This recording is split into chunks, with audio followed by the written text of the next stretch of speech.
अस्सलाम वालेकुम बच्चों, इम्पॉर्टेंट अपडेट है। फेडरल बोर्ड की तरफ से 9 क्लास की रोल नंबर स्लिप लॉन्च कर दी है सेकंड एनुअल की। डिस्क्रिप्शन में लिंक मौजूद है, आप वहां से भी वेबसाइट पर जा सकते हैं या सिंपली गूगल में रोल नंबर स्लिप SSC1 लिखें, फेडरल बोर्ड की वेबसाइट आएगी। ठीक है, आप फर्स्ट वाली वेबसाइट को क्लिक कर सकते हैं।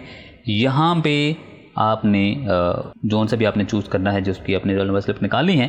यहाँ पे अपना फुल नेम लिखें या रजिस्ट्रेशन नेम नंबर लिखें, जो भी जिस तरीके से भी आप इसको निकालना चाहते हैं। सिंपली सर्च स्लिप पे करेंगे, आपके पास यहाँ पे स्लिप शो हो जाएगी। यहाँ पे रैंडम मैंने किया था तो 2 शो हो रही हैं। यहाँ पे आपको प्रिंट का ऑप्शन नज़र आ रहा होगा, प्रिंट पे क्लिक करेंगे, न्यू टैब पे आपके पास आपकी स्लिप ओपन हो जाएगी।